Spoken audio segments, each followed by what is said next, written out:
The first thing that I did in Half-Life Alyx was look at a radio and just start twisting the knobs. And there was an effect to twisting the knobs, but it wasn't getting adequate reception.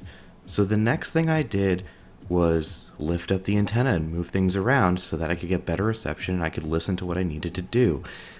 This, right off the bat, in the first like 10 seconds of playing Half-Life Alyx, is the sign of something special. And I'm going to go in and give my early thoughts on Half-Life Alyx, this just insane accomplishment in VR. But before I do, we are doing a giveaway, and that is for a copy of Risk Rain 2 on your platform of choice. We are less than 50 subs away, so if you love us, sub us, and if you like this video, please throw us a like. We'll definitely have more Half-Life Alyx content, including a review when I finish the game. But this is the most detailed city in a game that I can recall, and maybe it's just because I'm in VR, but everything, the detail is just dripping, and it's so big and so realized. This is City 17 at its best, and this is by far the most detailed VR world I've ever been in.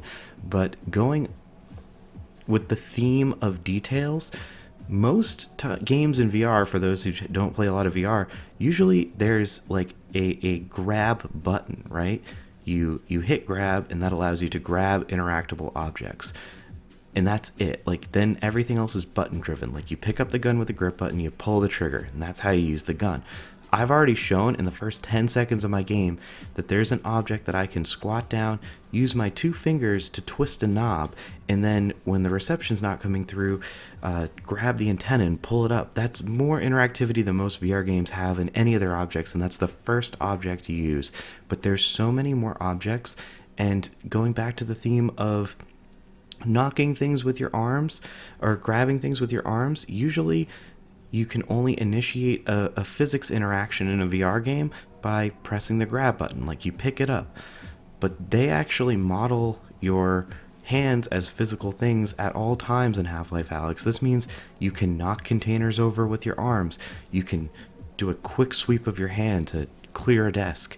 There's so many opportunities that is just, it's unbelievable. And the amount of things that are interactable, again, usually in most VR games, it's pretty limited what you can actually interact with, but it is cool when you interact with them.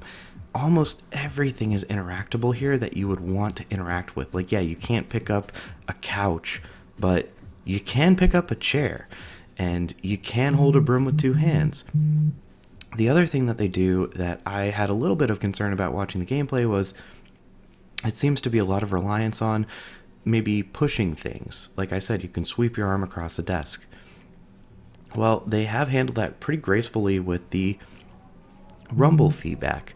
If you push against a wall, for example, or push against something heavy, you'll get the slightest bit of feedback from your hand telling you, hey, this is a wall. And this allows you to pretty easily, like very early in the game, let you do things like draw with markers. And then there's the actual core gameplay. I haven't even gotten to the core gameplay. I've just been talking about how cool this game is.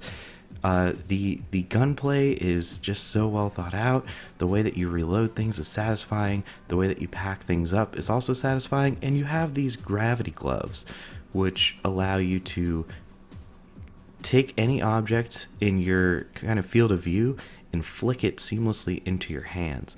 And that just saves a lot of headache for people who play a lot of VR. You know, you're used to, did I teleport to the right place? Did I move right so that I can crouch down with my physical body and pick it up? And you do a lot of like that.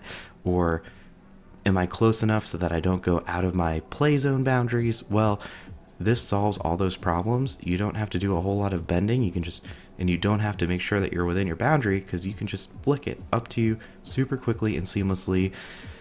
This is a game changer for VR, guys. I was curious and cautiously optimistic if it would be, but this is it. This is the killer app for VR, and I've only been with it for not that long. But let me know what kind of Half-Life Alyx coverage you want. Definitely will have a review, and let me know what you're thinking of Half-Life Alyx. This is a game changer, guys, to me. But that's all for me. I will catch you next time.